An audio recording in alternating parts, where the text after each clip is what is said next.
Shalom, apa kabarnya saudaraku sekalian? Kiranya kasih Tuhan Yesus menyertai kita. Sebelum kita menyambut sapaan firman Tuhan, mari kita saat teduh sejenak.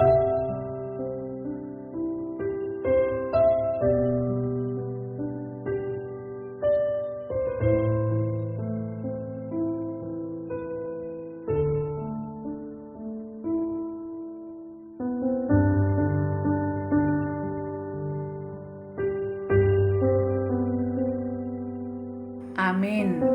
Sapaan firman Tuhan untuk kita hari ini tertulis dalam kitab Ulangan 5 ayat 18. Demikian dikatakan, jangan berzina, jangan berselingkuh dan jangan berzina.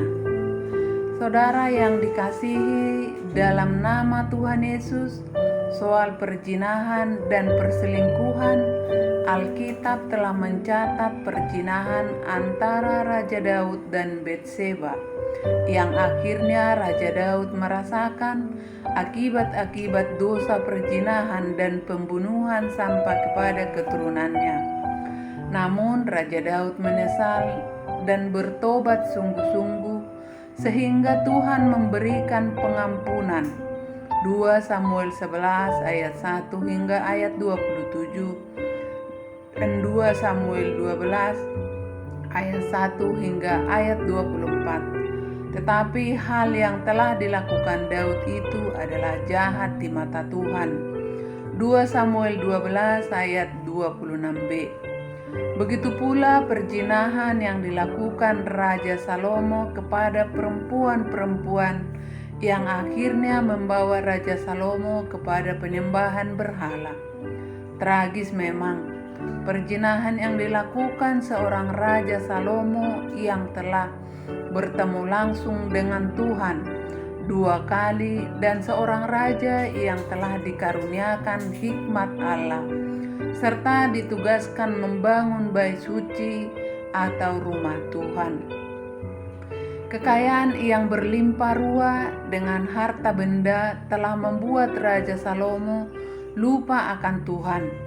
Adapun Salomo mencintai banyak perempuan asing.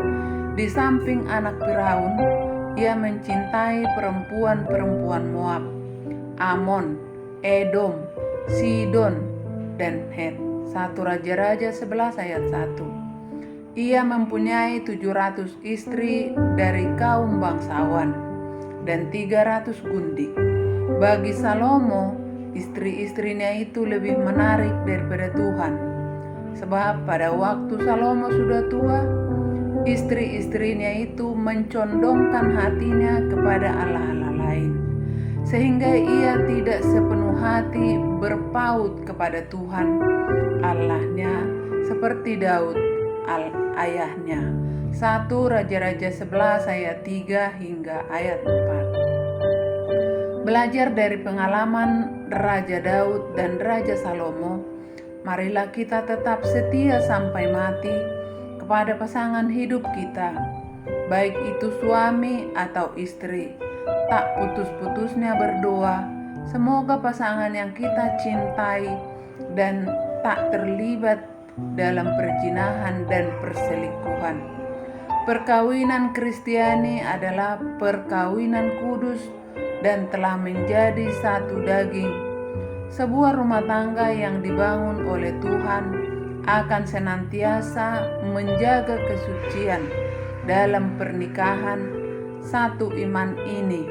Sebab itu seorang laki-laki akan meninggalkan ayahnya dan ibunya dan bersatu dengan istrinya, sehingga keduanya menjadi satu daging. Kejadian 2 ayat 24. Takutlah akan Tuhan, hai orang-orangnya yang kudus, sebab tidak berkekurangan orang yang takut akan Dia.